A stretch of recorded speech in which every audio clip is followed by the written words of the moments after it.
Together, and today I just want to take a quick second and talk about stretching and your tight muscles, and whether or not all the stretching you're doing is actually worth your while. So basically there's two things I want to talk about. There's mechanical tightness and neurological tightness. So when someone asks you if you're tight, you think, yeah, you feel around. Maybe you're tight because you feel your muscles are all tense and contracted. So that is mechanical tightness. So when you're stretching, that's actually helping because in this case your hamstrings, let's say your hamstrings are contracted and they're shortened. When you stretch, just basic toe touch, you're going to lengthen them, stretch them out, and find relief.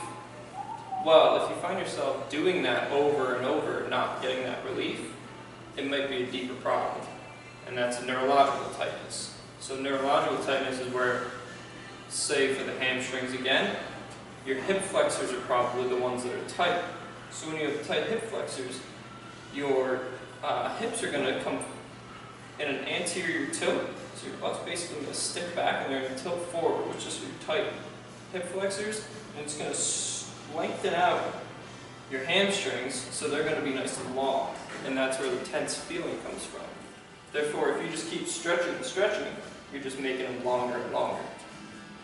So what you actually have to do is work on stretching and mobilizing your hip flexors and strengthening your hamstrings. So nice and quick, a couple things you can do to mobilize your hips.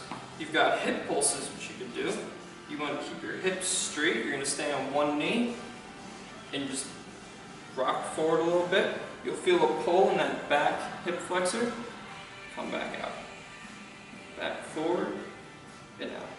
And you can do about 8 to 10 on each side. Switch legs. The other side, and you'll feel a nice stretch there.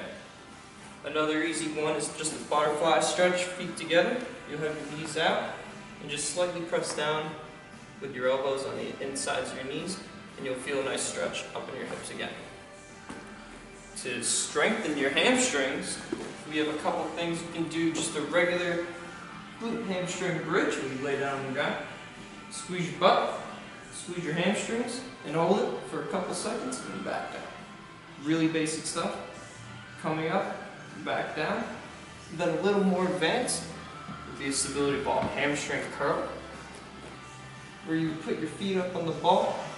Same thing in that bridge of squeezing my glutes and my hamstrings, curling, feel it all in the back of your legs and calves, and back out, making sure you keep your hips straight up. So that's that. Look for more videos from us here at Fitness Together, and I hope that helps.